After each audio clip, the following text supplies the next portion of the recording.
On a beautiful day in Southern California, it's time for the most exciting words in motorsports. Gentlemen, start your engines.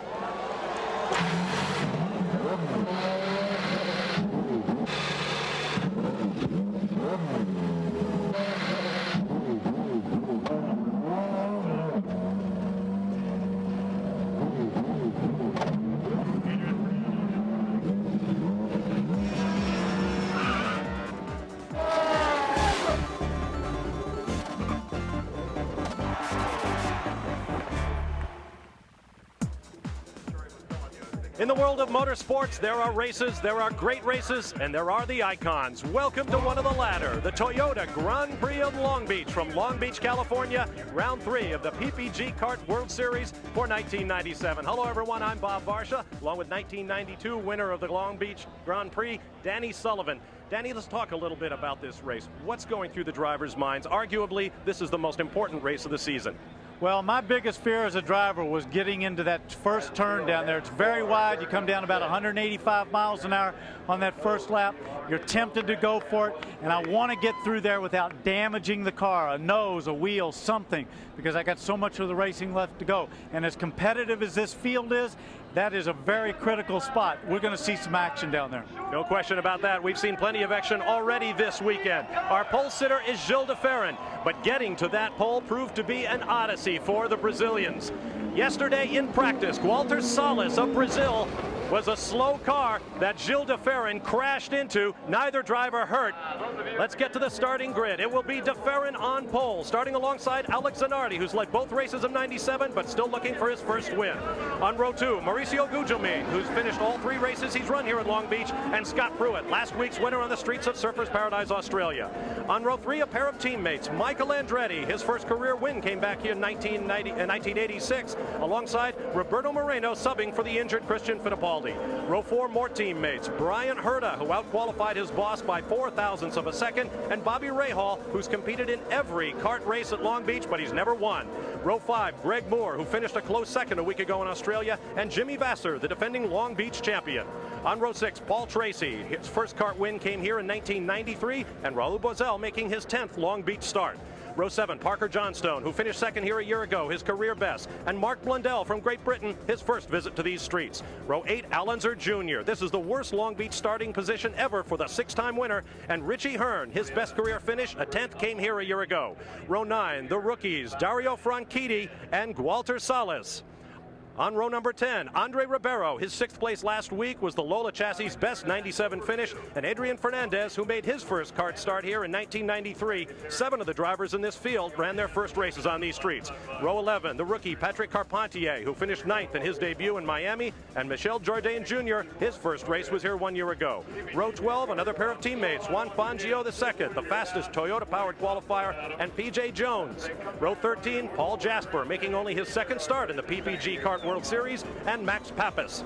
And on row 14, Hiro Matsushita. His first career start came here in 1990. Dennis Vitolo had hoped to start in that position, but crashed heavily in practice and had to withdraw his car. Danny, let's talk about the racetrack. Well, there's 2 key places to pass here in your lower left part of your screen at the end of the front straightaway, and on the back straightaway, turn 6. Those are also danger spots, but the 2 places that seems to catch everybody out are those other 2 little hairpins, and they always seem to have an incident there. There's always seems to be an opening that the guy figures he's got to go for because it's so tough to pass around here. He takes it, and usually there's a bad something happens.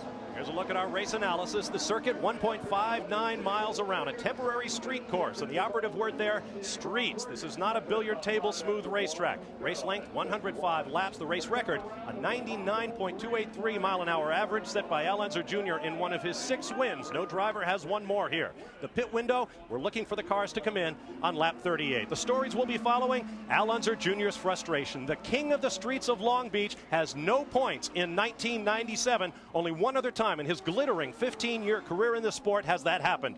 Can Gil de Ferran win? He dominated this race 1 year ago before the car let him down with 5 laps remaining, and Jimmy Vasser took the victory.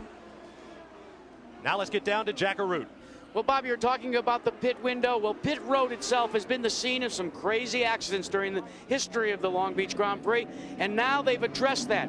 CART has widened the pit road area. A very simple fix. They've gone and put the barriers, which are approximately 1.5 yards wide, up, and now it's a little bit wider, Gary Gerould. Keep in mind, over the last 13 years, only once has a winner come from beyond the second row. We've got great contenders back in the field. Vassar in the 5th row, Herta in the 4th, and in the 3rd, you've got Andretti. Let's go green. All right, thank you, gentlemen. The field is lining up on Shoreline Drive. The green flag is in the hands of the flagman. We are ready to go racing at Long Beach. The green waves, and we are underway. Turn 1 coming up.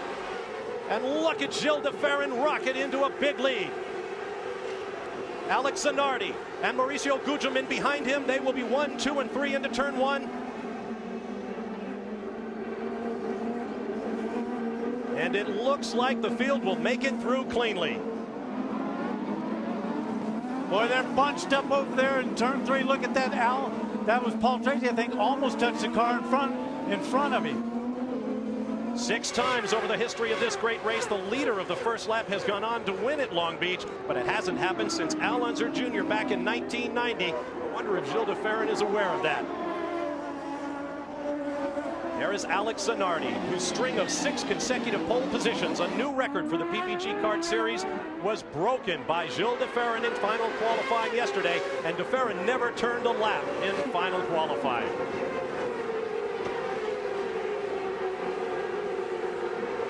New pavement at this part of Shoreline Drive. There's Mauricio Gugelmin. There's Michael Andretti, who is making up time. Just behind him is last week's winner in Surfers Paradise Australia, Scott Pruitt. You ride with Michael.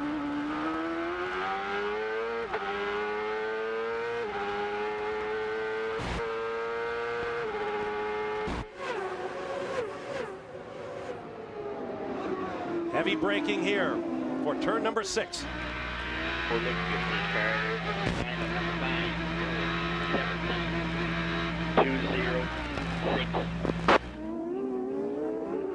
Listening to the communications between driver Scott Pruitt and crew chief Jim McGee.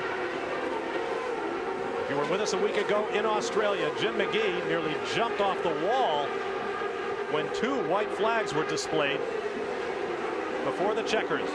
Scott Pruitt came through to win. Well, that's so tough from a driver. You've seen a white flag. You got 1 lap to go. You're being very careful. You want to, conserve the car, do everything right. You just want to get in front of him for that. I mean, stay in front of him for that last lap. And then you come around, there's no checkered flag. You got to do it again. It's very tough on a driver. The running order: de Ferran, Zanardi, Gugelmin, Andretti, Pruitt, Herta, Rahal, Moore, Vassar, and Tracy, the top 10. Then Roberto Moreno, who dropped back badly in the first couple of laps. Raul Boesel, Mark Blundell, Parker Johnstone, Al Unser Jr. in 15th. Dario Franchitti, Richie Hearn is 17th. Walter Salas, Andre Rivero, Adrian Fernandez, Patrick Carpentier. What we're talking about, look at this field. They're all bunched up like that. That's showing how competitive it is. Again, how critical qualifying position really is. And that's why we'll be following the qualifying story. As Gary Gerould mentioned, the winner has come from the first 2 rows on every occasion but 1 here in Long Beach. There's Bobby Rahal. 4 runner-up finishes in this race.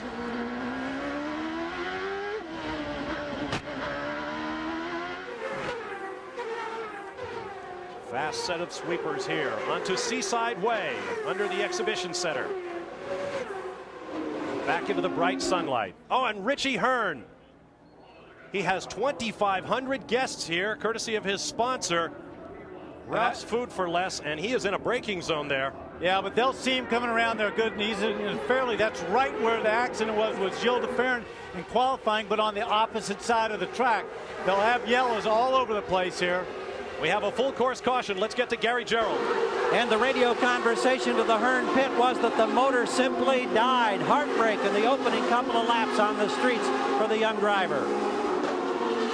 Heartbreak even more so because his first race and one of his greatest successes in this form of racing came just 1 year ago here in what is essentially his hometown. It appears Richie Hearn is finished. We'll take a timeout and be back with more live from Long Beach.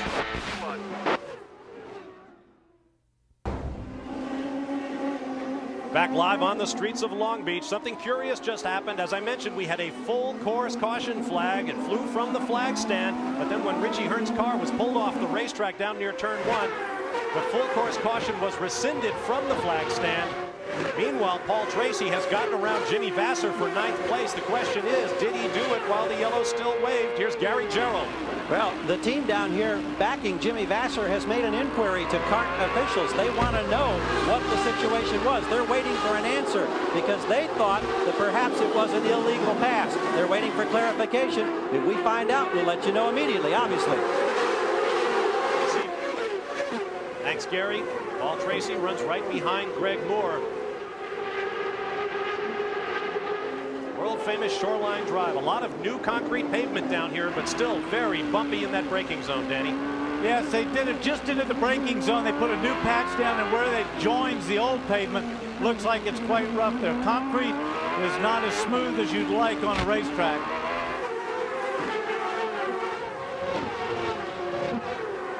Let's get down to Jack Arute with more on that passing under the yellow story. Well, Bob, one of the nuances of road racing is there are stations located all the way around the racetrack. They're called flagging stations. And under a yellow condition in road racing, you can have what's called a station yellow. That's the position that Chuck Sprague and the crew from Penske teammate Paul Tracy are taking, that it was simply a station yellow. A waving yellow flag, even though it came from the flag stand, allows Paul Tracy to overtake as long as it was not in the yellow area. They say that's what he did. They don't intend to let Vasser back by. Well, I don't know about that, Jack, because when I was racing the yellow spot, it was a yellow spot, whether it was stationary or not. If there's a yellow flag out, you're not supposed to pass. It's only when you get past that area where there's a green again. Absolutely, Danny, and what they're insisting is that the pass took place after the display of the yellow. In other words, they were beyond the yellow station. Well, I guess we'll wait and hear from the officials on that one. As you can see, the field's still very tightly bunched. Gilles de Ferran still the leader over Zanardi, Gugelmin, Andretti, Pruitt, Herta, Rahal, Moore, Tracy, and Vasser, your top 10. The report from race control is they have not heard a protest, so things stand as they are. Look at the gap now between Scott Pruitt in 5th, Brian Herta in 6th.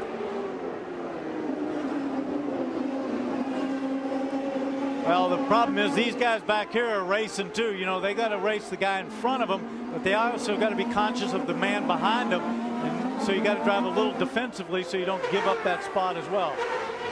Around here, you cannot afford to make the slightest mistake or 1 or 2 cars are past you.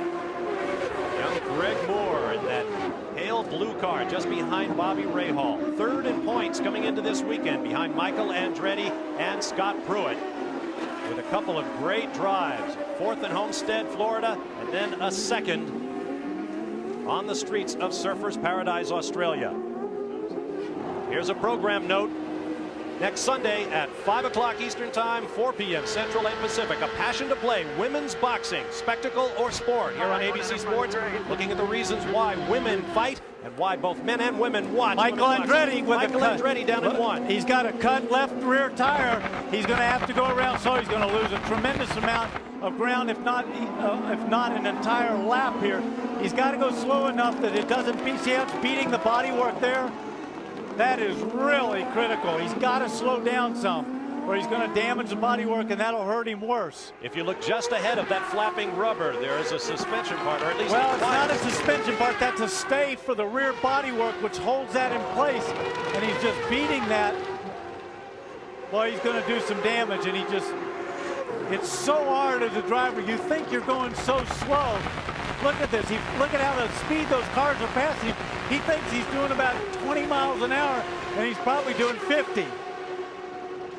The engineers call it delamination as the carcass of the tire begins to come apart. Now, one saving grace with that damage, when he gets around to the hairpin, he doesn't have to go around the hairpin. He'll turn right before that up into the pit lane. Close action here. Jimmy Vasser. Roberto Moreno has gotten around him in the bright red number 11 car. He looks like he's slowing. He looks like he's got a problem. Vasser's looking down in the cockpit as Raul Boesel goes around. Mark Blundell is there. Parker Johnstone is there. Everybody is passing the defending race champion. He's definitely got a problem. Something's going on. It's one thing when one look, he's flat. He must have a flat tire too. Look at this left rear, it's flat. Just like left rear, just like Michael. Now that can be from debris, or he could have tapped the wall. You just don't know what it would have made it go down. Now see, he'll turn right there. He gets to do that under the rules. Meanwhile, Michael Andretti is in. Here's Gary Gerould. Well, a frustrated race crew going to work with fresh rubber. A shredded left rear. Boy, you can see it just got torn to pieces. Jack. And Gary, Jimmy Vasser has a similar problem. They are changing the rear tire. The left rear tire is flat.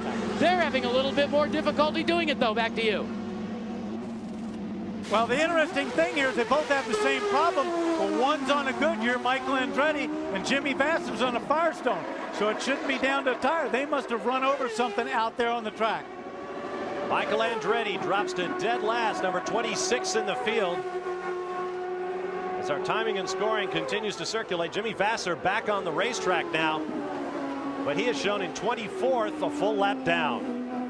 And the laps happen quickly here at Long Beach, about 53.5 seconds per. Yes, but he will have taken one advantage here. He will have gone ahead and they will have topped his fuel up. So if a yellow situation plays out later on. Ryan Herta comes through with team boss Bobby Rahal just behind. And then Greg Moore. This is 5th, 6th, 7th, and 8th as Paul Tracy is right there as well in the Penske Mercedes.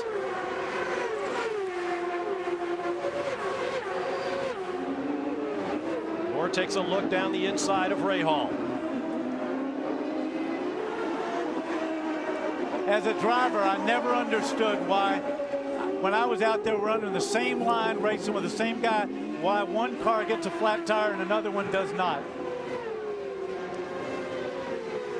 All right, now let's get back to that flat tire situation. Here's Gary Gerould. Boy, you look at this tire, you can see it thrashing around, but end result down here, when you see just how badly it's ripped, the Goodyear engineers immediately took a look at it. They said, we'll have to take it back in, basically into a lab to try to dissect it to see. More than likely it was caused by a puncture, but with all of this damage, there's no way of knowing right now. The only thing that Michael Andretti knows is he is now way back with a long, long way to go, and he's not the only one. Jack?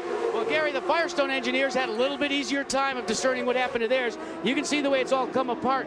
But see this area right here? Firestone engineers have determined that that's where the tire was cut by debris. The result was just totally coming apart, guys.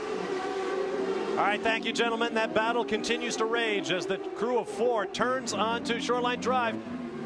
Another flat left rear. This is Roberto Moreno standing in for the injured Christian Fittipaldi, who no doubt is looking on from his home in Miami, Florida. But this is interesting because he's gone straight on down there. I'm not sure why, because he's only about a corner away from turning into the back of the pits. Reverse. How do I get reverse? You hear Moreno talking with Brian Lyles in the pit, and we have a full course caution. So the Toyota safety car will be coming out, and we'll have a chance to slow things down. We'll be back to Long Beach. Stay with us.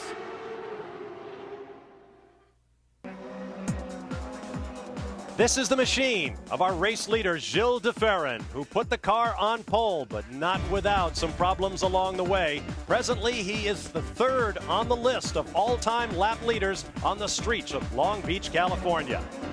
There is de Ferran in his machine. We are under a full course caution here at the Toyota Grand Prix of Long Beach. Great sports coming your way on ABC. Next Sunday at 2:30 p.m. Eastern Time, 1:30 Central and Pacific. World Cup Soccer, the USA versus Mexico in a quest to join one of the greatest of all sporting events, the World Cup of Soccer, coming up in 1998. U.S. versus Mexico next Sunday, 2:30 p.m. Eastern, 1:30 Central and Pacific, here on ABC Sports. Bob Varsha along with Danny Sullivan with you. Jack Arute and Gary Gerould are in the pits. Here's Jack. Well, Bob, let's update you first. The condition of the leader's car, Gilles de Ferran, no complaints at all. They want to do a little bit of fuel conservation. De Ferran, as we ride on board with him, very, very happy with the setup. Now, the man running directly behind him in second, Alex Zanardi, has been complaining of slight understeer. Now, what does that mean? It's a push condition so that when he turns the wheel, the car still wants to go straight.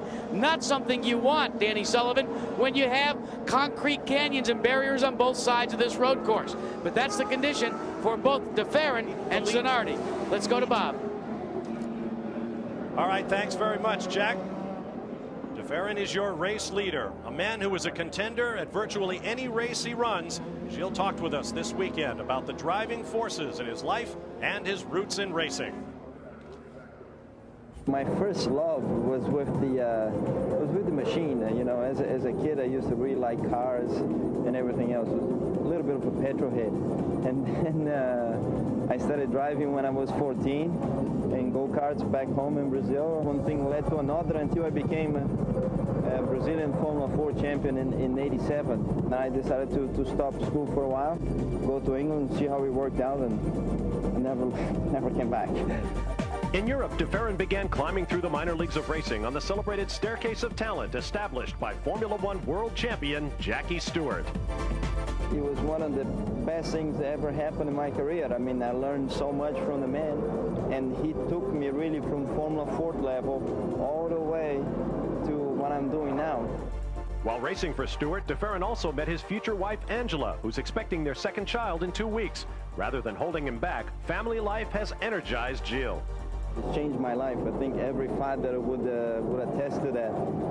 It's been really a great experience, and for me, it's been a somewhat motivating experience. You know, a lot of people say that maybe you tend to get a little more conservative when you become a father, and for me, it really had an opposite effect. I just get out of bed with more energy in the morning, and I'm really a lot more motivated than when I used to be and when I was not a father. And it gives you a sense of responsibility in the world as well, which I think has been helpful to my career, to be honest. Well, I would say Gilles DeFerrin is probably owed something by the streets of Long Beach. And let me get back to a fact I alluded to a moment ago. As the race leader right now, Gilles DeFerrin has moved into 3rd place among the all-time lap leaders on the streets of Long Beach. In only his 3rd race, he ranks behind only Al Unser Jr. and Mario Andretti. Let's get down to Gary Gerould. Further woes for Michael Andretti. It wasn't just a case of losing the time because of the shredded left rear tire. He also has radio problems. He cannot hear his crew on this side of the wall trying to talk to him. There's no communication link between them. The crew can hear Michael. So it's a frustrating day all the way around in the seat of car number 6. Meanwhile, they're trying to determine what happened to cause the failure on those left rears for both Marino, his teammate, and Andretti. Thus far, they haven't been able to pinpoint anything. You can't help but wonder, could it possibly relate to the Swift chassis? No solid indication of that, just speculation and a lot of unanswered questions.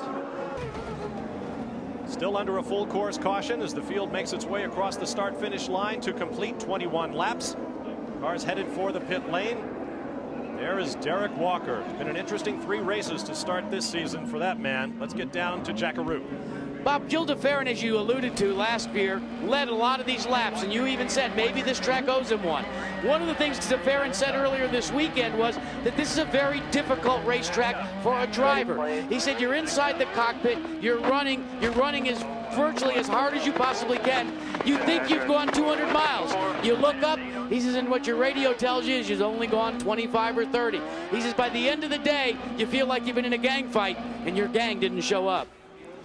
Well, I would agree with you, Jack. This is a very physical track. You know, there's no place to rest here. It's a very quick lap.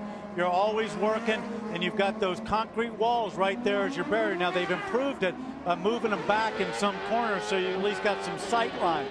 But it's a very physical track. Get ready. And it will change again next year. There is some construction going on in the Turn 1 area that will add a whole new dimension to this track. Something like Casino Square at Monaco. That'll be exciting to watch. The safety car is now off. Race leader Gilles DeFerrin leads Alex Zanardi and Mauricio Gugelmin off the corner onto Shoreline Drive. We're green once again.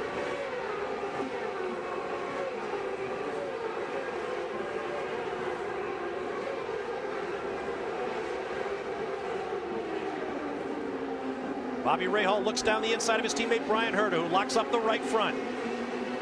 Paul Tracy was taking a look around that car right there, that blue car of Greg Moore. There is Tracy, 1993 winner on these streets. There's just so few places around here to have a good pass, and you've got to take every opportunity. This corner right here, look at that. Scott Pruitt going around Jimmy Vasser. And there's Greg Moore, who He missed the corner. He missed turn 6. Right where we saw Scott Pruitt made that pass, Greg Moore missed it. Look, he wants him to push him back. Appears he's lost the fire. That's a brand new Reynard with Mercedes-Benz power. He drove the opening race of the series in a 96 model, and Bryan Herta getting them all locked up as he closes up. That's 2 laps in a row where he locked him up. He can't do that too many times. It'll flat spot him, make it very uncomfortable to drive, particularly with that broken thumb.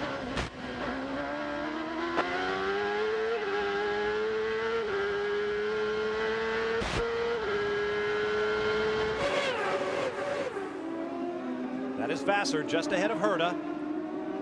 Bobby Rahal just behind. It looks like Rahal might be slightly quicker, as you saw Greg Moore still parked down there in turn 3 and losing all kinds of places. Do you think that Bobby has a deal with Bryan Herta if he comes alongside him to let him go? Is that a clean pass? Until they throw a full course. That's Bobby Rahal talking to Tim Cindric, asking for A full course yellow. full course yellow as opposed to the locals that Jack Arute spoke of earlier. I'll bet there's one deal that Bobby Rahal has with Bryan Herta. If he does get alongside, don't hit him. I don't know if you let him by or not, but Yeah, that's not the teammate that you really want to bump into and knock off course. Not when he's your boss as well.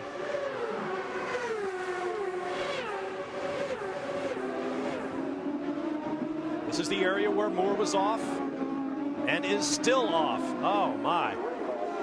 The problem is he wants to get going out there, but the corner workers don't want to jump out there and probably are not allowed while the track is green to get out there and give him a push because they're going to be in a very dangerous situation. So they're waiting for the kart guys to come give him a tow.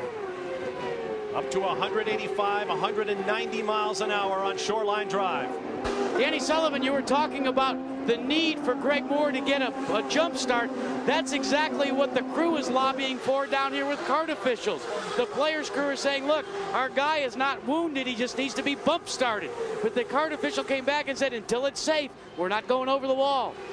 Well, Jack, you're right. He's in a really bad spot, but it looks like they're going full course now. They've got the yellows out all the way around because of Greg Moore. He's in a very dangerous spot. We've seen a lot of cars slide off there during the practice sessions. And now we have tires out all over the pit lane. Race leader Gilles de Ferran's in.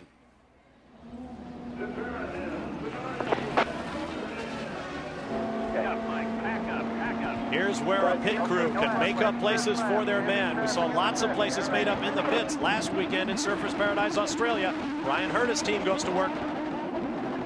De Ferran is done and away.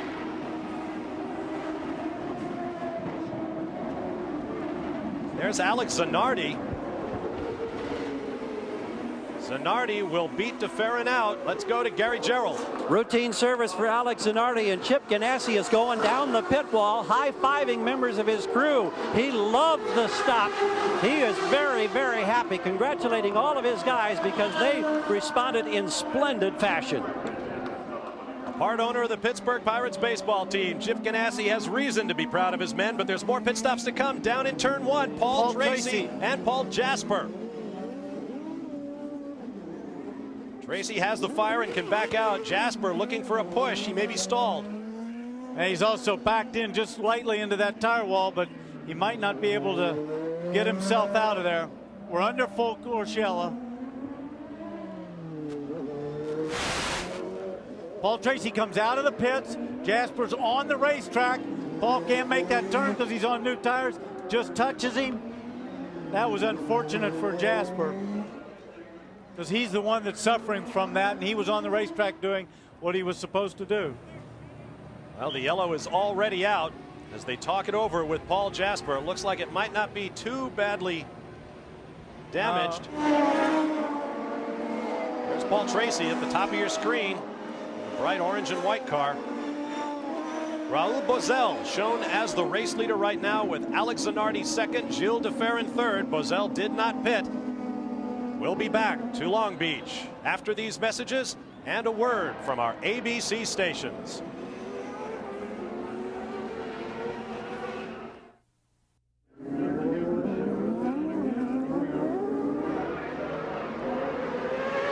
Back on the streets of Long Beach, the green flag waves, and we are back underway.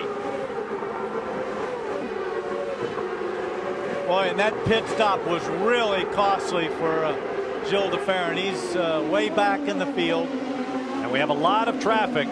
First in line is Jimmy Vasser, but he has shown 19th on the scoring summary. There is the race leader right now, Raul Boesel. Working lap number 30 of 105 scheduled laps here in Long Beach. Raul Boesel has had no luck at all in recent races on the PPG Kart World Series. Lots of mechanical problems. It's been a couple of seasons since he won a race.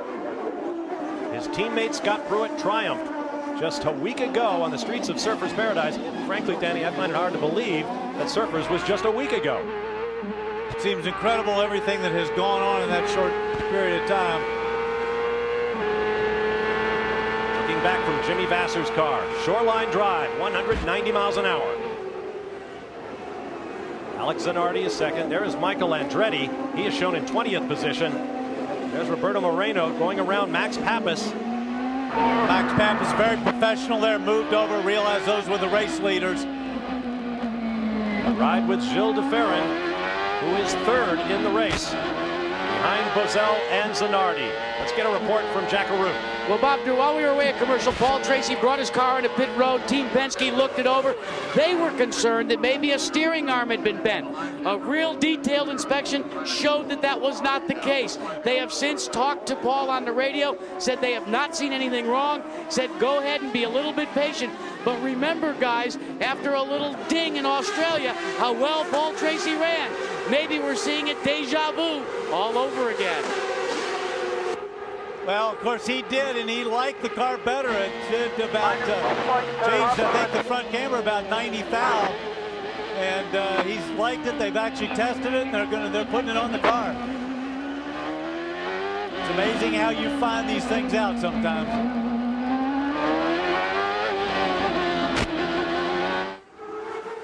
Gilles de Ferran lost a place to Alex Zanardi on the pit stop. Raul Boesel did not pit during the first round of stops. Zanardi got out ahead of de Ferran. The big loser in the round of pit stops, Brian Herta, came in 5th, went out 9th. And of course, Gilles de Ferran that we're on board with right now, he's right behind the two Newman Haas cars of Roberto Moreno and Michael Andretti. Those are going to be two tough cars to get by. They're very quick. Running order at the moment: Boesel, Zanardi, de Ferran, Gugelmin, Pruitt, Rahal, Blundell, Johnstone, Herta, and Al Unser Jr. up to 10th. All of those cars, except race leader Raul Boesel, have pitted once.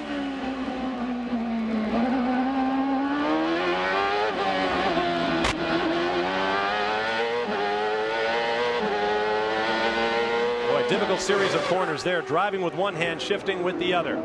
Here's Raul Boesel, followed by Alex Zanardi, then Andretti and Moreno, and then the third place car of de Ferran.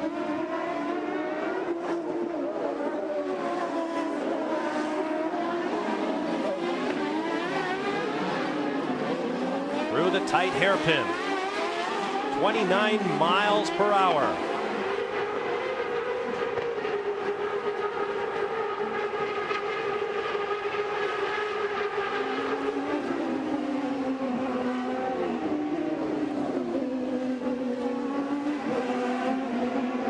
Through the turn 1 and 2 complex from high overhead. Take us around, Danny. Well, they're coming onto the back straightaway right there. A little series of a left-right onto that back straightaway. They get, believe it or not, as fast down in here almost as they do on the front straightaway. Just under 190 miles an hour. They're breaking here into a third gear corner, right-hander. Now they'll hug the wall and go around here. They have to lift a little bit, hug the wall again, brake right there, back in first gear. Power out of that hairpin, put the power down good onto the fastest part. That's a very important corner right there.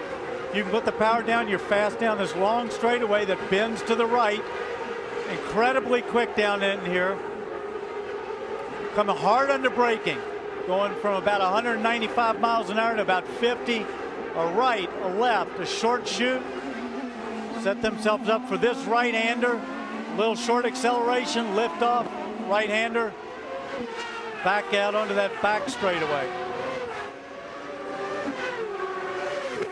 Up through the sequential gearbox, pull back to go up a gear, push forward to go down a gear. No need to try to notch it into a specific gear path. 184 miles an hour top speed before hard braking for this 70-mile-an-hour complex. Remember one thing too, they do not use the clutch when they shift, and because of some of the electronics on these motors, they don't even take their foot off of the accelerator. They just pull back on the lever, and it's all done electronically. It's called shift without lift, and it saves a microsecond on each shift, and that can be as much as 2.5 minutes over the 105 laps here at Long Beach. Overhead, the Goodyear Blimp Eagle, based in Carson, California. Remarkable, the 72nd year that a Goodyear blimp has been flying over the world's top sporting events. Glad to have them with us. Here's a look at your standings. Boesel, Zanardi, DeFerrin, Gugelmin, Pruitt, Rahal, Blundell, Johnstone, Herta, and Unser. Back on the streets of Long Beach, California, and Michael Andretti has his second flat tire on the left rear. That is amazing. I mean, they said that I can't believe that it's something to do with the Swiss chassis, but to get two on the same tire is unbelievable. I see how his bodywork is all damaged there. And they're happening on the same part of the racetrack. It's on the Shoreline Drive straightaway once he gets past the pit in. Well, Bob, when you ever see the situation like this where a flat tire, a cut tire strikes a team and the same tire area, you begin to wonder, is it the tire itself? But remember, one of the things about temporary road courses is because of the concrete barriers all the way around, debris has no place to go. The smallest little sliver of carbon fiber can cut a tire. Unfortunately, by the time you get back to pit road, as was the case of Michael Andretti, it's very difficult to find out what cut the tire because it's literally destroyed. You're watching Mauricio Gugelmin from Brazil, the man with Formula One experience who has starred in the PPG Kart World Series. Right now he runs in 4th place, 8 seconds behind race leader Raul Boesel with 39 laps complete.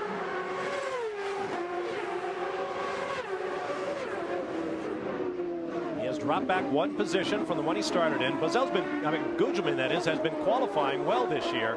It's just getting to the checkered flag that seems to have been causing him problems.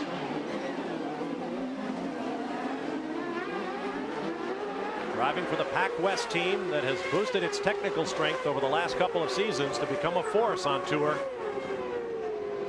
And now race leader Raul Boesel is in. Gary Gerould. Watching this Patrick Racing Team crew work, everything routine thus far. That yellow was a huge sigh of relief for them. Oh, a hesitation, waiting for the fueling to be complete. They've got a problem. They're at 19 seconds, at 20 seconds, and counting. This is not good. So the elation of a few moments ago, I don't know what the problem is. They tried to re-engage the fueling hose. There it clears. 32 seconds. And we've got a problem. Max Papis is trying to put out a fire in the back of his Reynard Toyota. See him dumping that water on there. Good job for him trying to save the car, have as little damage as you can. That's in a dangerous spot. We might have to go full course yellow for that one. And won't that affect Raul Boesel, who stopped that 1 lap prior to what might cause a full course yellow? Tough break for the Italian Papis, who has just set up residency just down the coast in Newport Beach, California.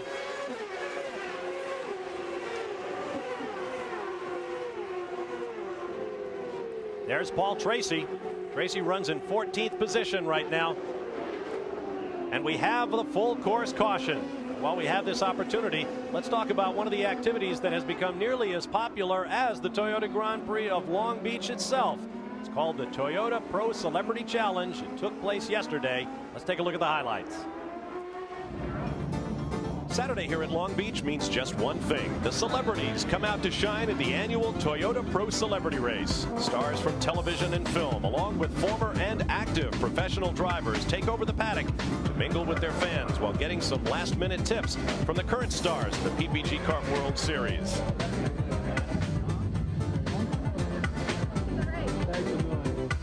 As usual, the start of the race was action-packed as pole sitter Jason Bateman in the white car was overwhelmed by film star Sean Patrick Flannery before even reaching turn 1. As they approach the turn, Bateman tried to overtake fellow TV star Grant Show, and the result is Show and Bateman go into the wall while traffic behind dodges debris. Local LA weatherman Dallas Rain spun out but continued. After the restart, Tommy Kendall and Sir Jack Brabham battled back and forth for position, the pros having overtaken the celebrities. On the front straightaway, Kendall finally bumped Sir Jack, the three-time Formula One world champion, from behind. Brabham goes nose first into the wall, then does a wicked 360 in the middle of the track. The results, when all was said and done, Sean Patrick Flannery takes the checkered flag, while road racer Tommy Kendall wins the pro portion of the race. And in victory lane, as usual, there were smiles and hugs all around, and the traditional champagne attack. Boy, that new hairdo on Tommy Kendall is absolutely Southern California. But you saw that Tommy Kendall also had more experience with spraying that champagne. Absolutely. Here is a look from the back of Scott Pruitt's car. Winner just a week ago. Can he make it 2 in a row? That's a story that has yet to play out. We'll be back to Long Beach. Back live at the Toyota Grand Prix of Long Beach. Alex Zanardi leads while we're under caution. Michael Andretti back in 22nd position after a pair of flat tires on the left rear of his car. Jack Arute has more on that. And we've got Don Vera from Goodyear, an engineer. Don, what is the preliminary assessment of this situation? Well, we've looked at the tires, and so far what we can determine is that we had a quick air loss. That usually indicates that there is a puncture. That's what we're investigating. We're going to be looking further at the tires. None of our other cars have had this problem. We're going to continue on and make sure the air pressures are up there for everybody right now. Now, I asked Peter Gibbons, and he's concerned that there may be a problem. You're not concerned? At this point, we don't see any concern for any other problems right now. We're following it, and we will continue to monitor the situation. They're going to monitor. We're going back to green, guys. No question about it. And Alex Zanardi gets the benefit of having the slower car of Hiro Matsushita behind him and rockets away into the lead. Well, what he did was he took advantage there. Look, at Gilles de Ferran going down the inside. He's now up into second place on the track as well. But Zanardi just took advantage and took off at turn 6 and left everybody napping. You ride with Roberto Moreno, and notice that logo at the top, Get Well Christian. Christian Fittipaldi, who normally drives this car, you're told is resting comfortably in his home in Miami, Florida, after that incredible accident with Gilles de Ferran at Australia that left him with 3 breaks of his lower leg and some injuries to his left foot. There you see the logo. Moreno runs in 21st position. Let's go down to Gary Gerould. Just an update on the problems during that pit stop for Raul Boesel. They engaged the fuel coupler with no problem, but for whatever reason, they couldn't pump fuel into the tank. That's why it took them some 32 seconds to complete that stop. They're trying to get it fixed, hoping that they don't have to worry about that on the next scheduled stop. Boy, you saw Mauricio Gugelmin right there come in. That red, white, and blue car right there on your screen. Locked him up a little bit. He's trying hard. He wants to get in front of that car because he doesn't want to lose touch with Gilles de Ferran and Alex Zanardi. Roberto Moreno, even though he is 2 laps down, is clearly running just as fast as de Ferran ahead in second place and Gugelmin behind him in third. Well, of course, he had a very quick car before he had that puncture and had to go up the escape road and lost those 2 laps. All of the top cars have completed 1 pit stop except Paul Tracy, who has pitted twice. Jimmy Vasser has pitted twice. 2 stops also. Michael Andretti, unfortunately, has been in 2 times that he didn't want to for that those punctures. 3 pit stops in all for Michael Andretti, Michel Jourdain Jr., and Paul Jasper. I'll tell you what, from a driver's point of view, that is so frustrating when you got a couple slower cars in between yourself and the guy that's leading on the track, and he takes advantage of it, and you can't do anything because those slower cars are kind of napping.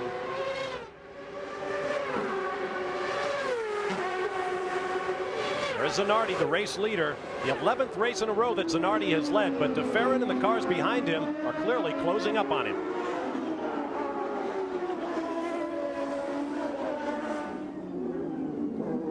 Through the tight hairpin. Gary Gerould is standing by in pit lane. With a disappointed Max Pappas. Max, how hot did it get? How hot was it? Oh my God, you should have been there with me. I kept on going. I kept on going. Wanted to go to the end, but unfortunately, today was not a good day for us. And how much damage to the race car do you think? I got the water just in time. I don't think my mechanics have to do too much job. But Toyota, I think we have to develop a lot, and I hope they will come out with a very good product very short. In your estimation, what is this racetrack like? How are the driving conditions today? Today, the racetrack is in very good condition. There's a lot of debris offline, especially in this fast bend, and you can pick up a lot of bad rubber on your tires. But in the corner, the track is pretty good. Thanks, Max.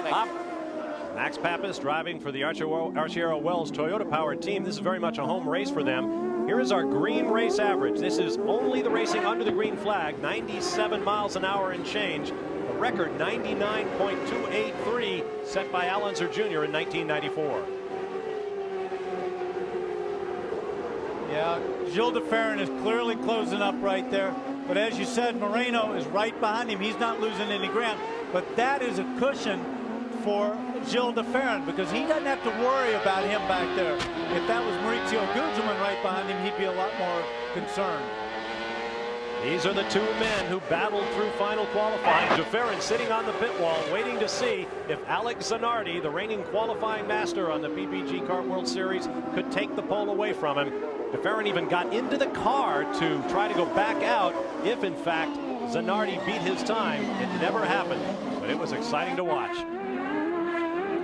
See a little bit of that debris offline right there, and it doesn't take much. Paul Jasper off at turn 1. 0.8, Zanardi 53.4. It sounds like Derek Walker talking to Gilles de Ferran. I know that voice well. That was Derek Walker. He's given the times of the people around him so he knows what they're lapping because his lap time will come up on his board. Look at Moreno. Moreno right there trying to get it, got in there, got it sideways and spun it out and smacked the wall with his left rear. I think he thought he could close on de Ferran and was going to make a run onto that back straightaway. Now, if he still has the engine running and the car will work, if he can get across the track, he can come in the back door. Boy, that's a dangerous spot. You bet it is. Because that's a blind corner. See everybody wiggling? They see him at the last second, but that's in a dangerous spot, especially if you're the car right behind him. The problem is the flag stand is on the other side of the track, so they're signaling him, but he's in a bad spot. His thumb is on the radio button. They're going to have to go full course yellow at that position. He is in too dangerous of a spot, and I think that left rear is probably damaged where they couldn't get a tow truck on him. What a moment for Yeah, Moreno. we're going full course yellow now. They've got to in that position. That's just too dangerous. Still, the car's going by at a tremendous rip. That's still a 70 to 80 mile an hour complex of corners. Let's take another look from the onboard. All right, he's right behind Gilles de Ferran. Comes in. He gets a good run off there. Oh, he just gets in there. Smacked it. He just got in there a little too hot, trying to make a run out there. That's unfortunate. He was driving a good race. And he had a good race car under him. The race may not yet be over for Roberto Moreno. They'll have to take it back to the pits and check the damage. Safety truck on hand to get him around. We are back under a full course caution. We'll be back to the streets of Long Beach after these messages and a word from our ABC stations.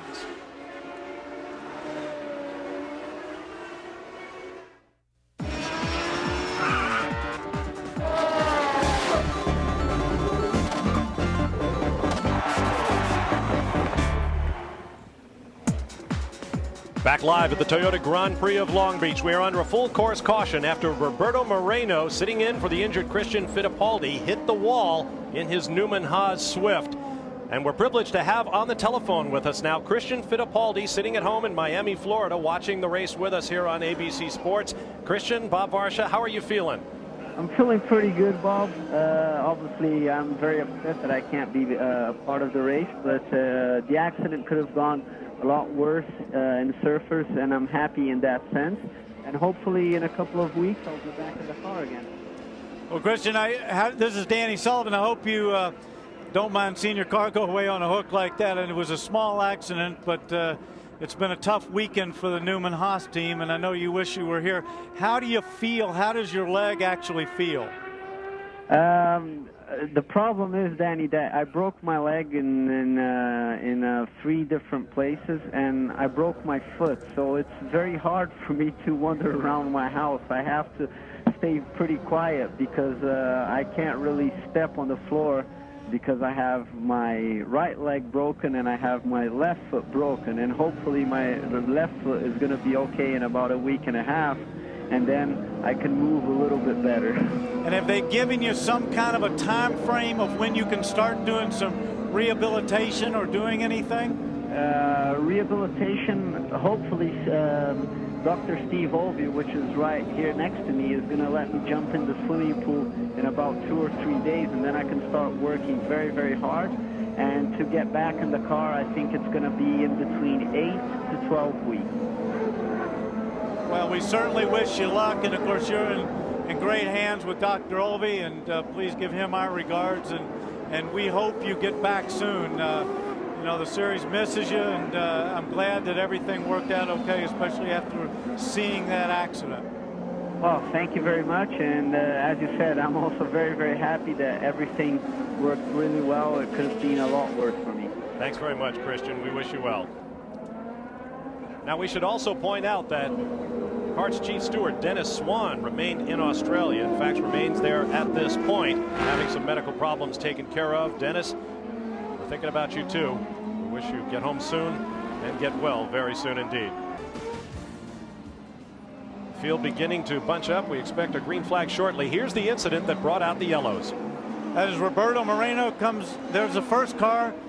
Zanardi, DeFerrin, and Roberto Moreno right behind him, got sideways, lost control of it. This is on the in car. He's coming up to the corner. He comes in here. He's very close to the wall. He might have tapped that wall, got him a little sideways, and around the streets of Long Beach. That's all it takes.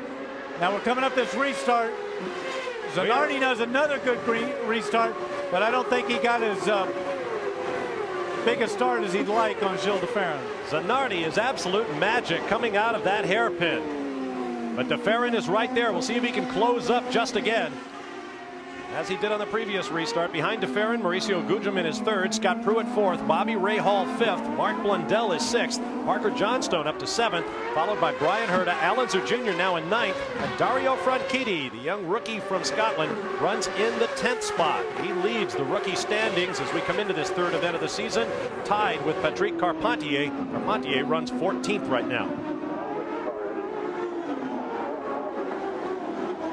Despite that yellow flag, none of the top cars did any pit work, with the exception of Michael Andretti, who has a top car, but now runs in 20th place. 4 pit stops on the day thus far, and 2 laps down to the leader. Guys, one of the reasons why none of the top leaders did any pit work, remember at the top of the show, one of our stories, qualifying so very important. Why? Because of track position. The top teams, even though they like to take advantage of the caution, don't want to give up track position, so they'll run the string as far as they can before they make their final stop. 4 cars. That is correct. Thank you. At the other end of the pit, Jack, interesting gamble taken by Jimmy Vasser, the Target team. They elected to come in and stop. They figured they had nothing to lose at this point.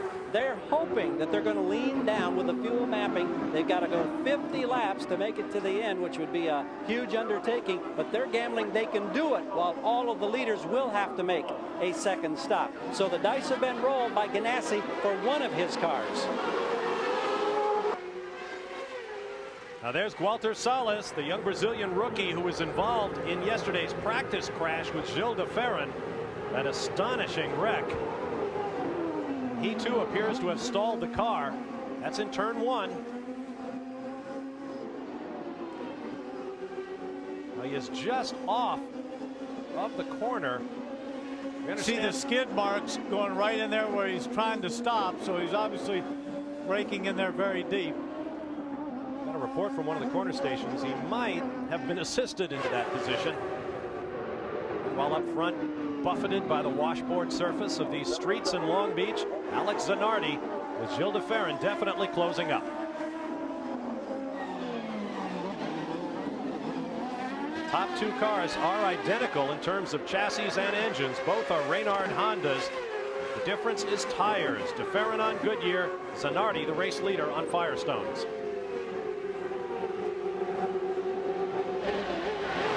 ride with DeFerrin, turn 1.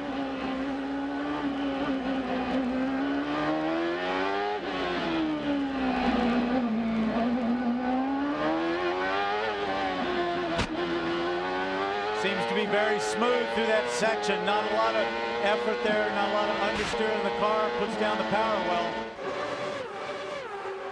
Rocketing up Seaside Way past Linden Avenue, once a part of this course when it was a Formula One race, home of the famous Linden Leap off of Ocean Boulevard. Heavy braking for the hairpin. Now he lost a little bit right there. It's like he went in and he had to hold it for a second. For Zanardi, lost a little bit of ground. Zanardi seemed to put the power down better coming out. 53.6 Zanardi, 53.9 Gugelmin.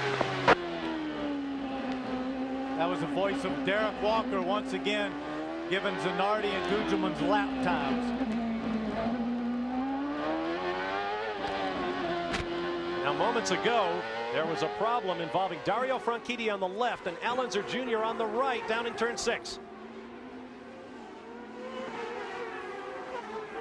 Franchitti on the right, looked like his hands came right off the steering wheel, sliding it sideways. Paul Tracy just behind. Seems to me Al Unser Jr. has been there before. I think it was back in 1992 that Jr. came down to that same corner with somebody close behind him. Seems to me I remember that incident myself, but there was one difference. There was a wall there, and you saw where Dario could go. Well, let's go back to 1992 down there in turn number 6. Car number 3 was the Gallus of Al Unser Jr. coming up fast from behind. Danny Sullivan Jr., the race leader, spins out. Danny Sullivan went on to win the race and had folks talking about that incident for weeks afterward. Well, it looks like we're still talking about it. And yeah, it was one of those racing moments, I guess, that I benefited from and Al did not. That would have been his 5th consecutive win there, too. But, well, he has gotten his share here, hasn't he? He has.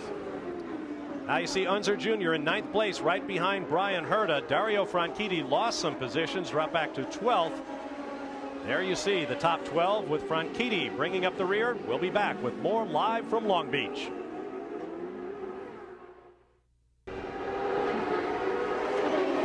Welcome back live to the streets of Long Beach and the Toyota Grand Prix of Long Beach. Before a packed house, a huge crowd on hand as Mark Blundell on the right of your screen turns onto Shoreline Boulevard. He is in 6th position. Just behind him, Parker Johnstone.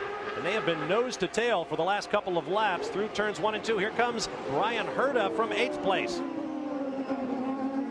That's the problem when you're battling that car in front of you. All of a sudden, the pack gets behind you, and then you've got to drive defensively for the guy behind you. You can't just watch the guy in front as well. That gives also Blundell a little bit of breathing room. He had Parker Johnstone all over him for the last couple of laps. There are Mark Blundell's numbers as he marches forward through the field. The Englishman could use a good finish for the Pac West team. His teammate Mauricio Gugelmin runs in 3rd place. Parker Johnstone finished 2nd here a year ago, the best he's ever done in the PPG Kart World Series.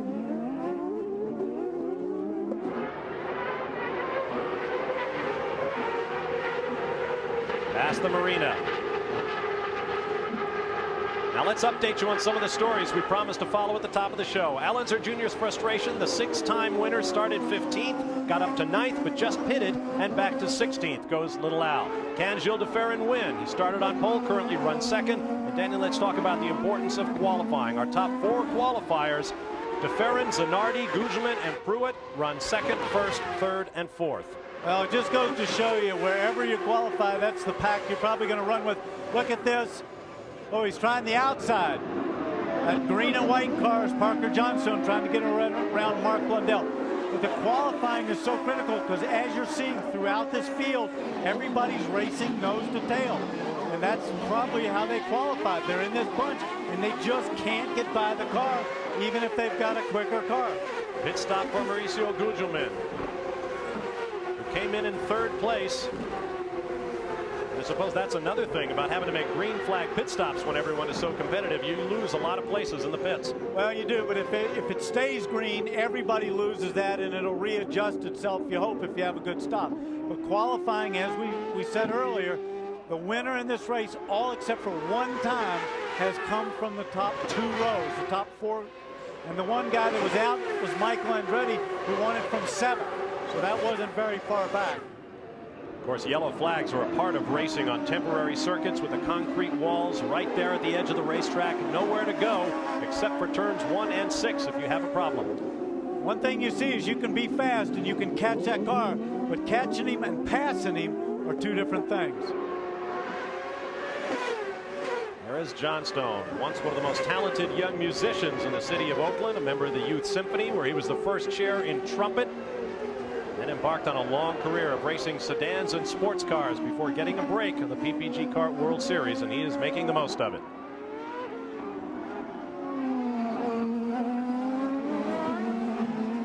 Now we'll pick up Gilles de Ferran. Now there may be a pit stop in the very near future for the Walker Racing driver. Behind Walter Salas.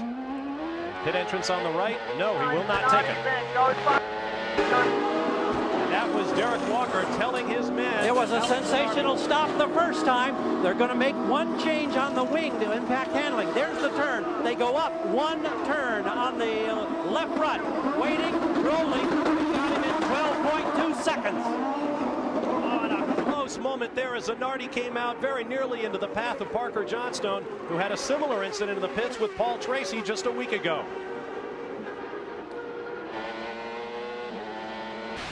Now we're with de Ferran once again. We expect he may stop this time by. He has gotten around Walter Salas. Pit this time, pit to clear, pit to clear. Derek Walker tells him time to come in. And he said the pits are clear. I wonder if they waved it off because they saw Zanardi in the pit entrance. Wide open, right on the money. You're doing great. Derek doing that. I've heard that voice for so many years. Jack Arute. Guys, this is the time when you would think a driver gets to rest. No front wing. You heard that radio call. That means they don't want an adjustment on the front wing. In the meantime, it's a nominal stop, taking on as much fuel as possible. In 16 seconds, he's away. Very good stop. No question about it. You heard the rev limiter as he brought it up to maximum revs at the 60-mile-an-hour pit lane speed limit. Gilles de Ferran on his way back out. There's Walter Salas coming out just ahead of him again. Bobby Rahal has also pitted, stalled briefly. That was not a good stop for Rahal, the 4-time runner-up here at the Toyota Grand Prix of Long Beach. We'll be back with more live. Stand by.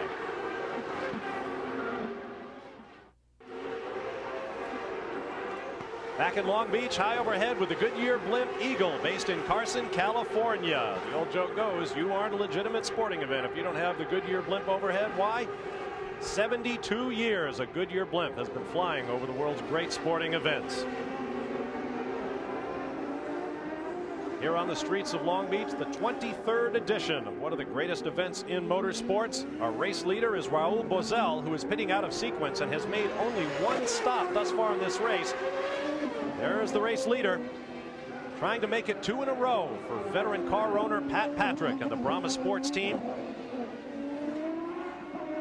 Let's take a look at the gaps between the leader and the cars behind. Jimmy Vasser 6.1 seconds back. Then Zanardi just behind his teammate. Mauricio Gugelmin 14.7. Gilles de Ferran 18.5.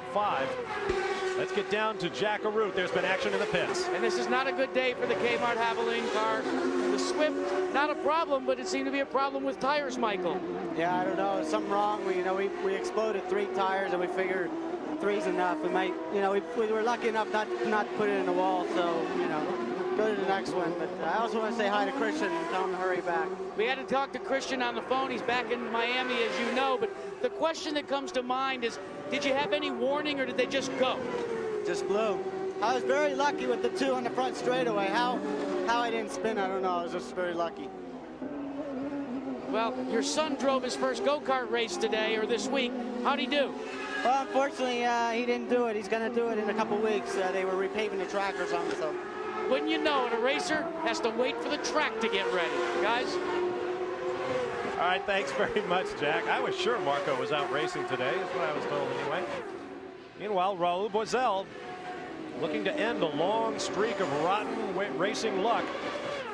A couple of lap cars between him and this man, Jimmy Vasser, who dropped back early on, but has worked his way back up the field. 3 pit stops for Vasser and the Target Ganassi Racing team. They run in second place right now with his teammate Alex Zanardi just behind. And don't forget, he took on that fuel to try to go the 50 laps at the end so that he doesn't have to make one more stop. So there's a lot of strategies being played out in this fuel situation right now. Michael Andretti out of this race. That's his first DNF since the Michigan 500 1 year ago. Remarkable record for the sport's winningest driver with 36 career tallies. There is Alex Zanardi and Jimmy Vasser.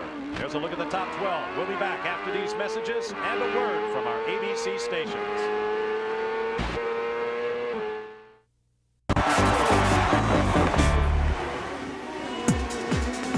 Back live in Long Beach, the Toyota Grand Prix of Long Beach. Bob Varsha, Danny Sullivan with you. Jack Arute, Gary Gerould in the pit lane. 79 laps complete, working lap number 80 of 105.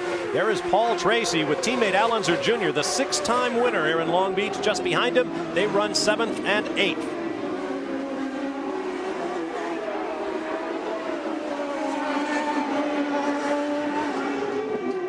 The running order is Raul Boesel, Jimmy Vasser, Alex Zanardi, Mauricio Gugelmin, Gilles de Ferran, Scott Pruitt, then Tracy and Unser Jr. Parker Johnstone just behind them is 9th, and 10th is Brian Herta. Gary Gerould. Well, we were wondering about how big the gamble was for Jimmy Vasser and his team. At the pace they're running now, we just asked Tom Anderson, can you sustain? Do you have any chance? He said, frankly, we're going to need 10, maybe 12 laps of yellow. That's such a long shot, I can't imagine it happening. I think Vasser undoubtedly will have to make a second stop. Jack? Well, Gary, updating you from this end of the pits, Team Penske have pitted out of sequence. You can see both Al Unser Jr. and Paul Tracy are moving up. But let's talk to Derek Walker about that last pit stop. 16 seconds for the stop. It looked as if you had a problem with fuel.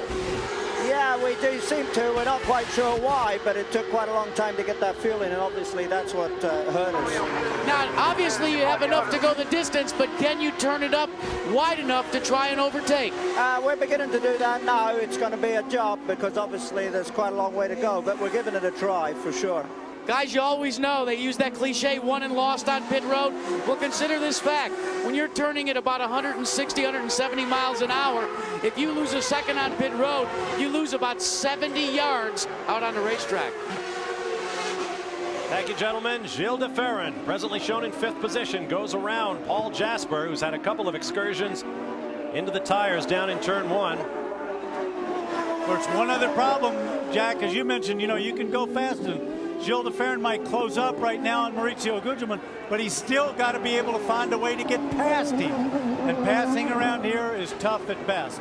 Race leader Raul Boesel goes out of your picture, as does Jimmy Vasser, Alex Zanardi, Mauricio Gugelmin goes through. There is de Ferran and Jasper. Look at all the rubble off the line, that tire rubber. That is rubber. Of course, you're coming through those corners quick, and there's a lot of scrub going on there. Slower cars ahead of Paul Tracy, Al Unser Jr., and Parker Johnstone. Bob, let's update you on Mauricio Gugelmin. We checked in with his crew, and they say that they are good to go the rest of the distance. Gugelmin will not have to conserve fuel. They've been playing it a little close to the vest, but now, using his nickname, Big Mo has been told, go, go, go. Leader is in the pits. Paul Tracy going around Juan Gonzalez. Gary Gerould. Remember, they had a problem with the connection in the fuel hose earlier. They couldn't get fuel in. This time it looks like it's going smoothly for Raul Boesel. They pull away, still on the jacks, and rolling 12.4 seconds. That's a great stop compared to their first adventure. Well, they picked a good time to do it. Under green, you needed that good stop. The other one, he was saved a lot by the yellow.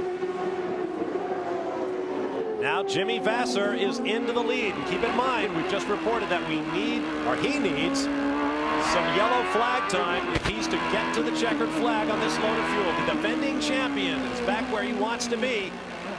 Well, don't forget, he needs to get a yellow, but he also needs to have a yellow for about 10 or 12 laps.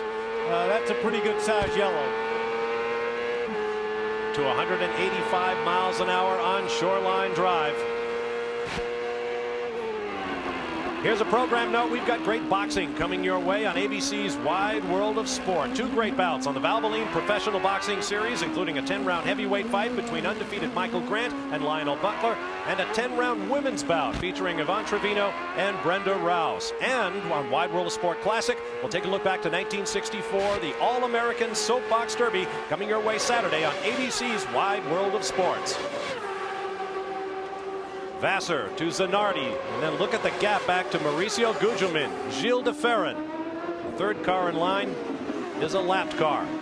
The difficult part that these two guys face is Mauricio is trying to race his way to catch up to Zanardi and Vassar, but he's got to protect himself for the attack that's coming from Gilles de Ferran. They don't want to slow themselves down, but anytime you get in a battle, you tend to let the other guy in front of you have a little advantage. Hard to believe the man that holds the PPG Cup as the series champion has not led since the season finale at Laguna Seca. So Jimmy Vassar is out front right now. We'll take a quick break and be back with more live from the streets of Long Beach. Stay with us.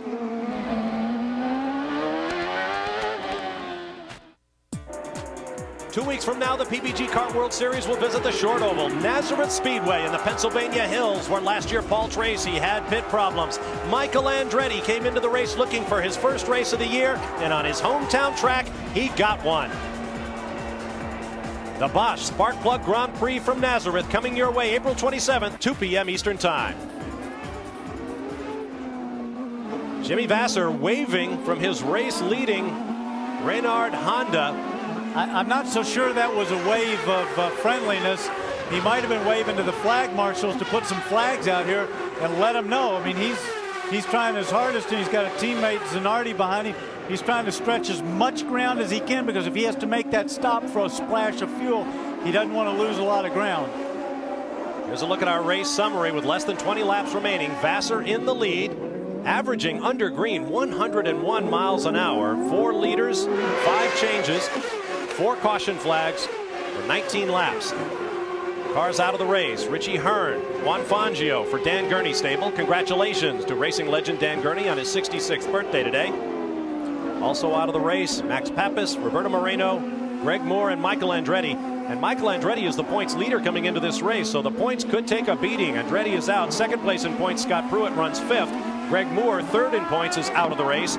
Alex Zanardi is second. Paul Tracy is 6th. Jimmy Vassar leads. Gilles de Ferran is 4th. So the championship standing will be shuffled today in Long Beach. Patrick Carpentier with the race leader just behind him. Jack Arute.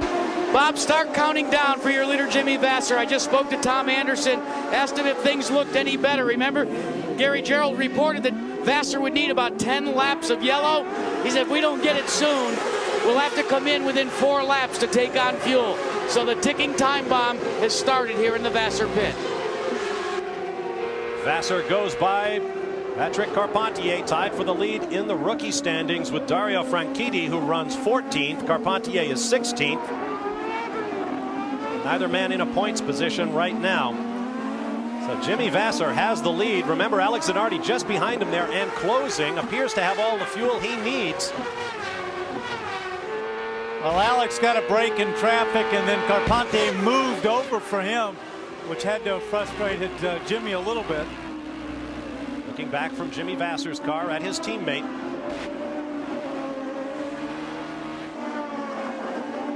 Confirmed from the Ganassi pits. Zanardi can go all the way to the checkers. Vassar cannot. Coming up behind Andre Ribeiro, winner in PPG Kart World Series competition.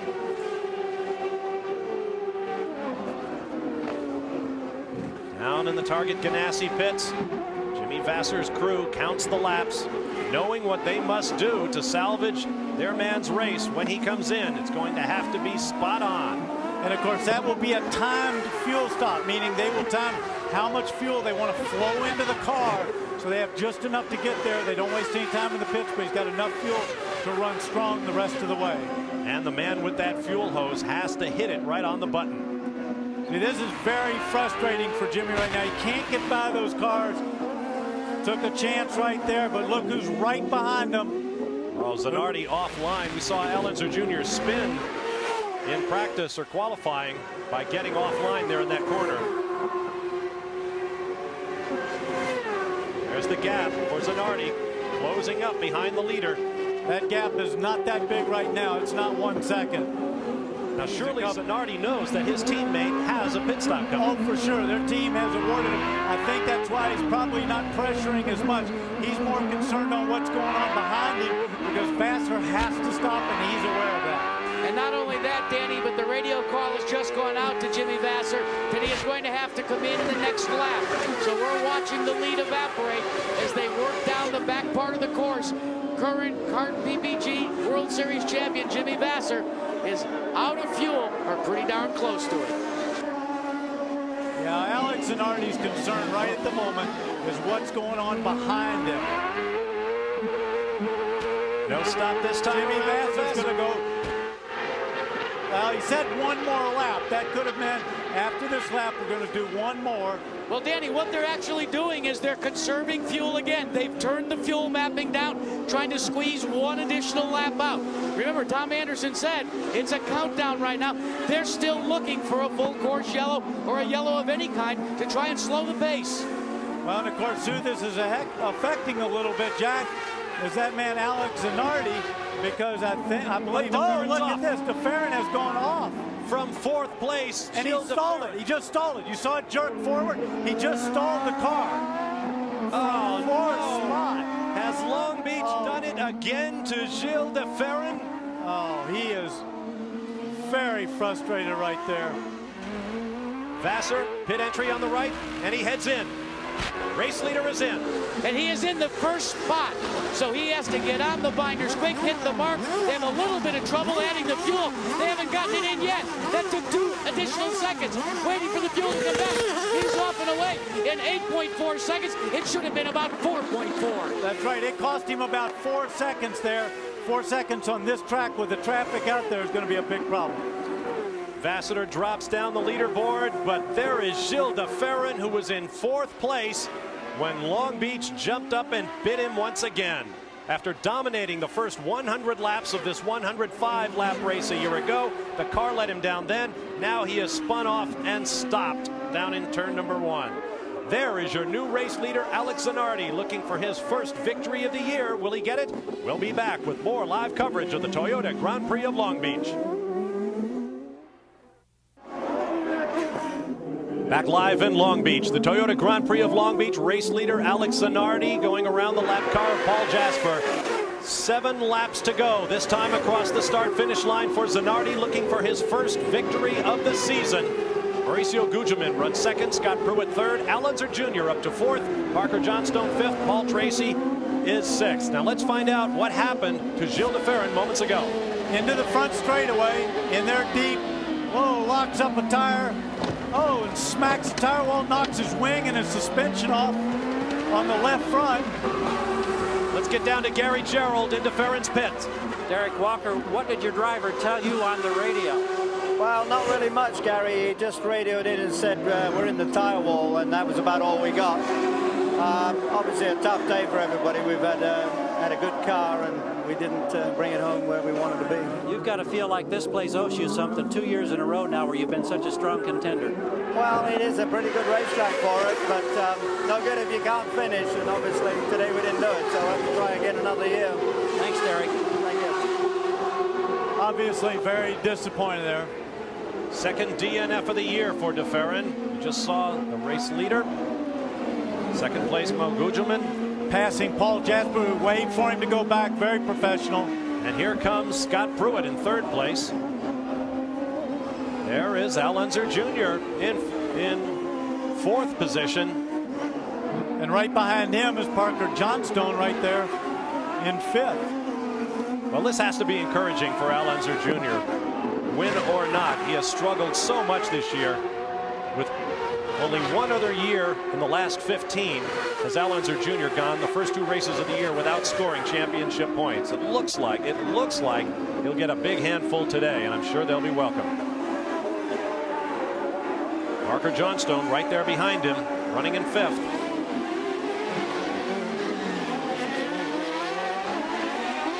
.100 laps complete for race leader Alex Zanardi. 5 laps to go. Hey, Bob, you know, let's tell you about Parker Johnstone. Remember 1 week ago in Australia, we saw Johnstone looking like a pinball, bouncing around, crashing into things. What happened? We talked to Parker earlier today. He said they really went the wrong way on the setup. So bad was the setup that when they got here, it started all over again. Little by little, practice after practice, they started going in the opposite direction. And Danny Sullivan, you had a chance to talk to him. He was very excited about his prospects going into the race. He said it's been a tough week, but we think we've learned where we went wrong in Australia. Well, he did, and he's very excited, particularly when you find it on race morning. In that final warm-up, at least it gives you, a good outlook for the race, and he's obviously trying to make something happen right here. He's all over Al Unser Jr. Al Unser Jr.'s frustration as you look at Parker Johnstone. Jr.'s frustration has just been dripping this weekend. He has had such a hard time. He said we threw everything into qualifying. We had no race set up going in. Obviously, overnight, they found one.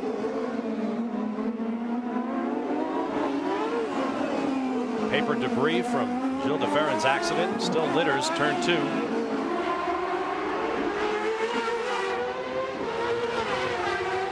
Johnstone looking very racy behind Al Unser Jr. with 4 laps remaining.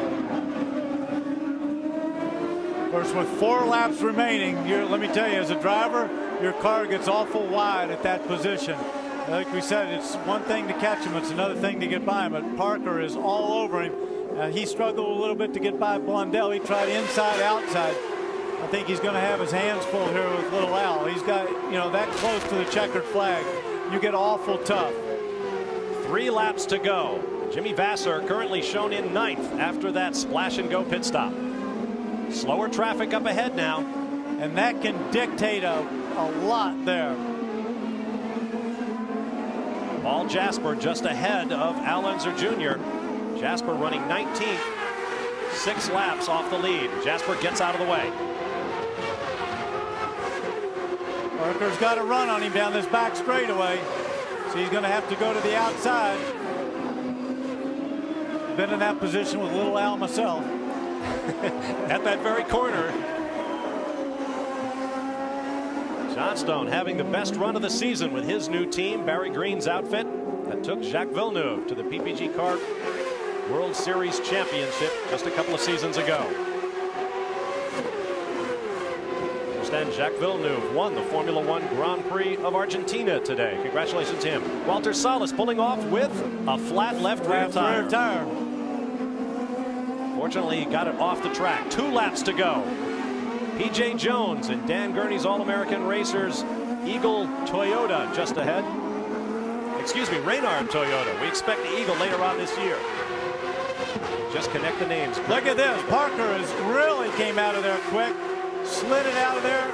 Got up alongside. Oh, PJ, where do you go?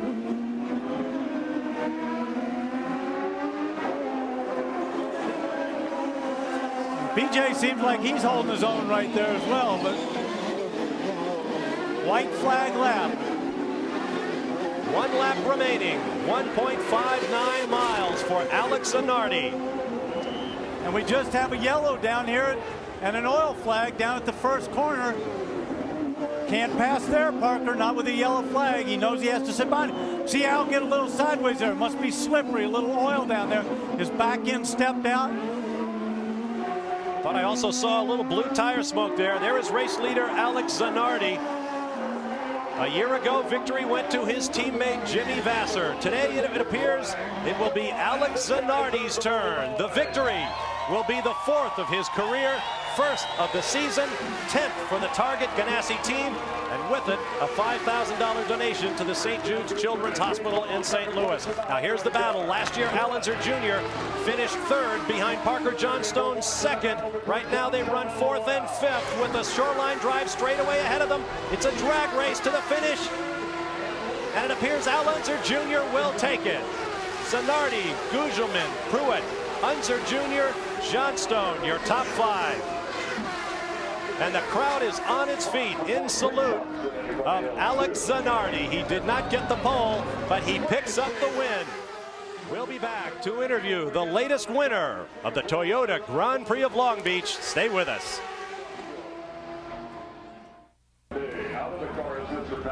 Back high above Long Beach after a dramatic and exciting finish to round 3 of the PPG Kart World Series for 1997. Alex Zanardi has taken a lap of honor. And why not? In honor of his first victory of the 1997 season, here are the unofficial results. Zanardi, first win for Honda. Mauricio Gugelmin finishes second. Scott Pruitt third, the winner a week ago in Surfers Paradise. Allenzer Jr. comes through for fourth. There you see 7th through 12th. Dario Franchitti, highest finishing rookie in the series, and he will take the lead in the rookie standings. All in all, a great finish, Danny Sullivan. Well, it was exciting all day long, and you never knew who was going to end up where. It was fabulous. Jack? Well, as Alex Zanardi pulls into victory lane, Chip Ganassi, you are 3 points behind in the lead now. Tell you what, Jack, couldn't have been a better day. Zanardi did a great job up front. Target Car did a good job. $5,000 for St. Jude's Hospital. We're pumped up. We're 3 points out of the lead. A big day for Alex Zanardi trying to make his way to victory lane. A donut at the end. We're going to go forward here and see if we can get a word with him right here. Alex, we're running out of time.